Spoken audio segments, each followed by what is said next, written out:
பிஸ்மில்லாஹிர்ரஹ்மானிர்ரஹீம். அனைவருக்கும் அஸ்ஸலாமு அலைக்கும் வரஹ்மத்துல்லாஹி வபரகாத்துஹு. இன்றைய வெள்ளிக்கிழமை அதிகாலை நேர ரைரி 90 நண்பர்கள் வட்டத்தின் ஆரோக்கிய சைக்கிள் சவாரி, அதைத் தொடர்ந்து எங்களது வைத்திய ஆலோசனை. இன்றைக்கு நேற்று வந்த ஒரு பேஷண்ட் ஒன்று தான். அந்த கணுக்கால் நல்லா வீக்கம், ஒரு கால் நல்லா வீங்கின ஒரு பேஷண்ட் வந்துச்சு. அப்போ அதில் ஒரு லேடி தான், ஃபீமேல் தான், 65 வயசு, நல்ல ஓவர் வெயிட், 85 கிலோ வெயிட்டில் ஒரு ஆள். அப்போ அது பொதுவாக பெண்களுக்கு அதிகமாக இருக்குது அந்த கால் வீக்கம். இப்போ முழங்கால் வருத்தம் மாதிரி இந்த கணுக்கால் வீக்கம் கூட பெருக்கிறீங்க.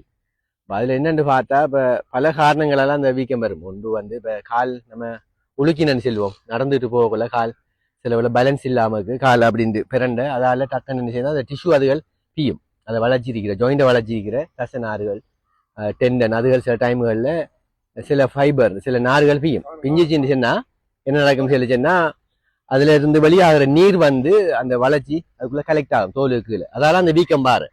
அதுதான் நம்ம ஆக்களை அந்த பெண்டேஜ் கட்டுவாங்க, கிரேப் பெண்டேஜால வளர்ச்சி அந்த டைட் பண்ணி கட்டுவாங்க. சில ஆக்கள் சோக்ஸ் போடுவாங்க. அப்படி அதால ஏற்படலாம் அந்த டேமேஜ்.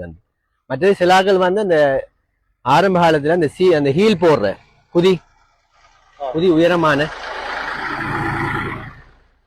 உயரமான ஸ்லீப்பர்ஸ் போட்டு அந்த அங்கிள் ஜாயிண்ட் கொஞ்சம் அப்படி மாறும். இப்போ நம்ம நார்மலா நம்ம பாதம் அழகான முறையில அல்லாஹ்தால படைச்சிருக்காங்க. இப்போ நம்ம ஒரு பாதத்தை வச்சோம்னா நம்ம அந்த பெருவிரல்ற அந்த இடம், அடுத்த குதி, அடுத்தது பாதத்துல வெளியோரம் இவ்வளவும் தான் அந்த நிலத்துல படும். மற்ற உள்ளுக்கு ஒரு ஆச்சு மாதிரி அழகா வச்சு படைச்சிருக்கு. அந்த ஆச்சுங்கிறது உண்மை நான் முந்தி ஒரு சொல்லி அந்த வீல் தகடு மாதிரி.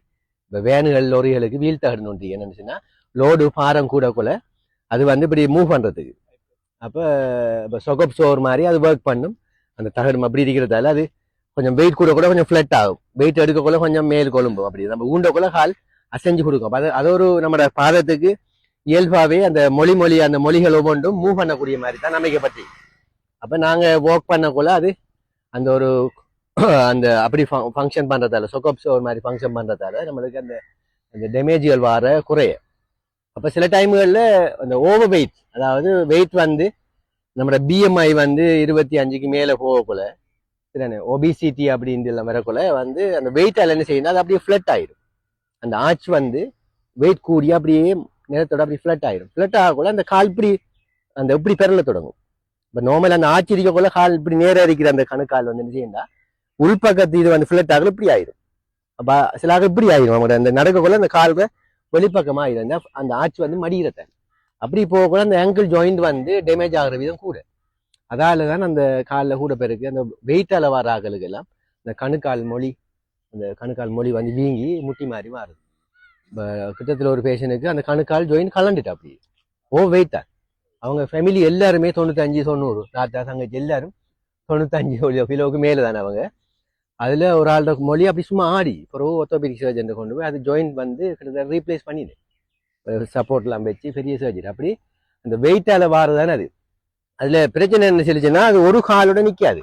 இப்ப கணுக்கால ஒரு ஆளுக்கு பிரச்சனை வந்துச்சுன்னா அது கனெக்ட் ஆகிற எல்லா ஜாயின்ட்லயும் பிரச்சனை ஸ்டார்ட் ஆகும். ஏன்னா நம்ம நடக்கக்குள்ள அதுக்கு அட்ஜஸ்ட் பண்ணி தான் நடப்போம். இப்ப கணுக்கால ஒரு ஆளுக்கு பெயின் அல்ல வீக்கம் வந்தா அப்ப மத்த காலை ஊண்டி நடப்பாங்க. அதால மத்த கால பிரச்சனை உண்டாகும், ஒரு காலை வெயிட் கூட கொடுக்கறதால. அதே மாதிரி இப்ப நீங்க அந்த காலை அட்ஜஸ்ட் பண்ணி நடக்கல, அது முழங்கால பாதிக்கும், அது இடுப்புலையும் பாதிக்கும். அதெல்லாம் கூட பேருக்கு ஒரு ஜாயின்ட்ல பிரச்சனை வந்தா அது மற்ற ஜாயிண்ட்டுக்கு மாறுறதுக்கு காரணம் என்ன, நம்ம நடக்கிற முறைகளால.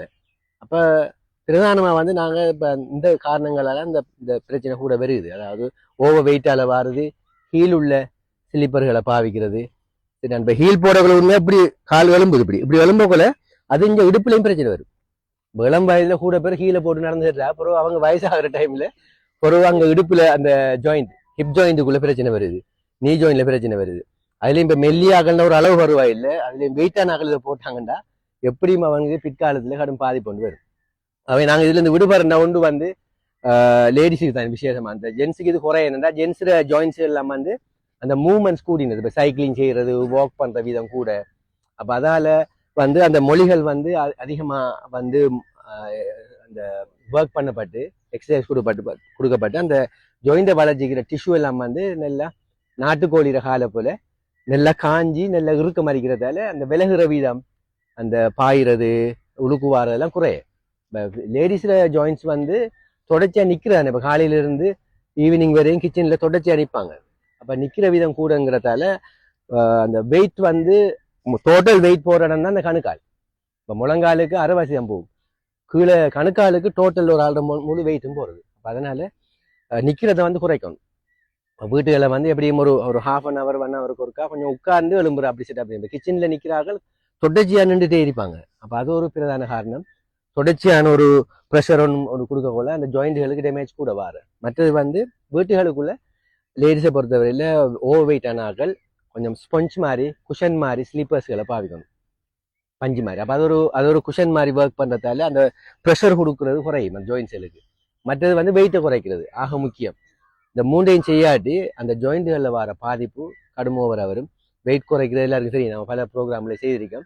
பிரதானமாக ஸ்வீட்ஸும் கார்போஹைட்ரேட் அதாவது மாப்பொருள் உணவுகளையும் நல்லா குறைச்சி கொள்ளணும். அது அந்த 2 உணவும் தான் பிரதானமாக ஓவர் வெயிட்டுக்கு காரணம். அதுகளையும் செய்து சின்ன சின்ன வாக், சரிதானே? ஓவர் வெயிட்டான ஆட்கள் வந்து வாக் பண்றதால ஜாயிண்ட்டுக்கு பிரச்சனை கூடும். அவங்க இருந்துகிட்டு செய்யக்கூடிய எக்ஸசைஸ்கள் இருக்கு. ஒரு சேர்ல இருந்துகிட்டு மூவ் பண்றது அல்லது தூங்கிட்டு படுத்துக்கிட்டு செய்யற எக்ஸசைஸ்கள் இருக்கு. அதுகளை செய்து சரி அதோட டயட் டைம் செய்து அவங்க வெயிட்டை குறைச்சிக்கிட்டா இந்த பிரச்சனைகள்ல இருந்து அவங்கள பாதுகாத்து கொள்ளலாம்னு கேட்டு விடைபெறுகின்றேன். நன்றி. அஸ்ஸலாமு அலைக்கும் வரஹ்மத்துல்லாஹி வபரகாத்துஹு.